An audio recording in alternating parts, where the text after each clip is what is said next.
Welcome to this lecture of the Drones Demystified program. The goal of this lecture is to describe how to represent motion as measured on board the aerial robot with how we will perceive it as a fixed observer on the ground.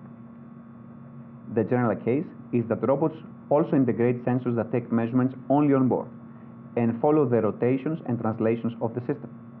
In that manner, we want to represent this motion as measured on board the UAV with how we will perceive it as a fixed observer on an inertial frame on the ground. Look, for example, at this robot. It rotates around itself and makes a trajectory in space. But you perceive it from your own perspective, although all the measurements take place on board. We want to find a mathematical way to make exactly the same correlation. How to represent the motion as measured on board the UAV with how a fixed observer understands it from the ground. Let's consider this simple scenario. We have two coordinate frames, the black one and the blue one, I0, K0, J0, and I1, K1, J1. And we want to correlate the coordinates of the red vector from one frame to the other. The only conversion that takes place is the rotation of the I1, K1, J1 coordinate frame by an angle theta compared to the I0, K0, J0 coordinate frame around the common axis K0, K1. To do this calculation, we need a matrix rotation that depends on this angle theta, and to understand this matrix rotation, you need to understand the dot product of two unit vectors. These matrices have certain properties that are very important. For example, the inverse of the matrix is the same with the transpose, and the determinant is always 1. Typically, we represent the inertial frame using the northeast down coordinate frames, and we fix a coordinate frame on the robot that follows the orientation of the northeast down frame, as well as another coordinate frame, the body frame, that follows both the translations and the orientations of the aerial robot. We need to represent the orientation of the UAV, and although more advanced methods exist, the easiest to understand are the Euler angles. Phi stands for roll, rotation around the longitudinal axis. Theta stands for pitch, nose up, nose down.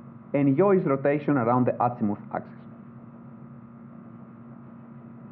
We do 3 rotations for yaw, pitch, and roll in that order.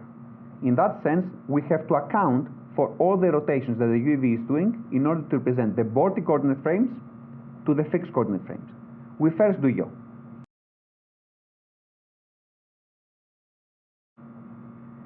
Then we account for pitch. And finally, we account for roll. In that sense, now we have accounted for all 3 rotations. We have to couple them together. We couple them together by multiplication from the left in the order we described. The order is a convention. Other conventions also exist. We have this big matrix that corresponds to a rotation by 3 degrees of freedom. If we apply that on the UAV, we will be able to correlate the velocities as measured and estimated on board the robot with how we will perceive them from this fixed coordinate frame.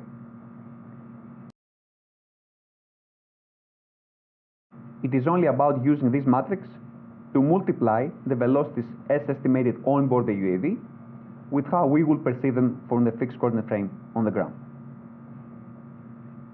In a different way, but for the same goal, we can represent the gyroscopic rates, the angular rates, as measured on board the UAV with the derivatives of the Euler angles, the derivatives of roll, pitch, and yaw. Eventually, through this process, we are able to estimate the motion of the UAV on the Cartesian space of the fixed coordinate frame we defined on the ground, although the UAV might take measurements completely on board. You can see how this works in this video. In this video, the UAV takes estimates only based on its camera, accelerometer, gyroscope, and although all the measurements take place on board, we define this coordinate frame that presents the motion based on a coordinate system that we defined in the beginning of the mission of the aerial robot. Thanks a lot.